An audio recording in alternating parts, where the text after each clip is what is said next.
அன்பார்ந்தவர்களே, உயிர்த்த ஆண்டவரின் திருநாமத்தில் உங்கள் அனைவருக்கும் இனிய காலை வணக்கம்.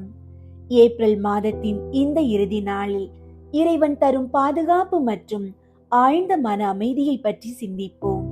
இந்த மாதம் முழுவதும் நற்கருணை நாதரும் பரிசுத்த ஆவியானவரும் நம்மை வழிநடத்திய விதம் ஆச்சரியமானது. நாம் உலகத்தாரால் கைவிடப்பட்ட நிலையில் தனிமையில் இருந்தாலும் அல்லது அச்சுறுத்தும் சூழலில் இருந்தாலும் ஆண்டவர் ஒருவரை நம்மை பாதுகாப்புடன் வாழ செய்கின்றார். அந்த பாதுகாப்பு தரும் உறுதியினால் மட்டுமே ஒரு மனிதனால் எவ்வித கவலையும் இன்றி மன அமைதியுடன் துயில் கொள்ள முடியும். நற்கருணையில் வீற்றிருக்கும் ஆண்டவர், நானே உலக முடிவு வரை எந்நாளும் உங்களோடு இருக்கிறேன் என்ற வாக்குறுதியின்படி நமது தனிமையை போக்கி துணையாக நிற்கிறார்.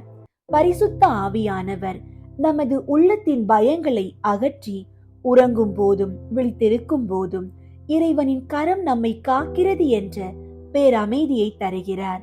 அன்பார்ந்தவர்களே, உங்களுடைய ஜெப கோரிக்கைகளை கீழே உள்ள கருத்து பகுதியில் எழுதுங்கள். நாங்கள் உங்களுக்காக ஜெபிக்கின்றோம். இன்றைய நாளுக்கான இறை வார்த்தை திருப்பாடல்கள் 4ஆம் அதிகாரம் 8ஆம் இறைவார்த்தை. இனி நான் மன அமைதியுடன் படுத்துறங்குவேன், ஏனெனில் ஆண்டவரை, நான் தனிமையாயிருந்தாலும் நீரே என்னை பாதுகாப்புடன் வாழ செய்கின்றீர். ஜெபிப்போம். எங்கள் அன்புக்கும் ஆராதனைக்கும் உரிய நற்கருணை நாதரே, உம்மை போற்றுகிறோம்.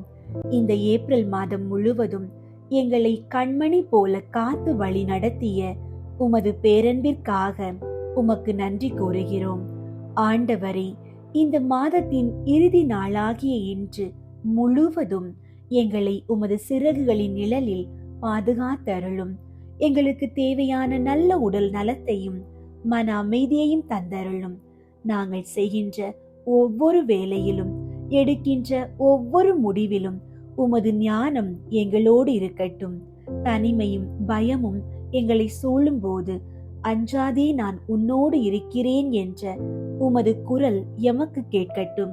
பரிசுத்த ஆவியானவரே, எமது உள்ளத்தில் உமது தெய்வீக பாதுகாப்பை நிலைநாட்டி எவ்வித தீங்கும் எமது இல்லங்களை அணுகாதபடி தடுத்தருளும்.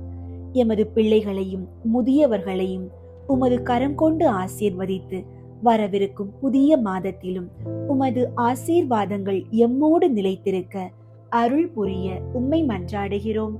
ஆமீன்.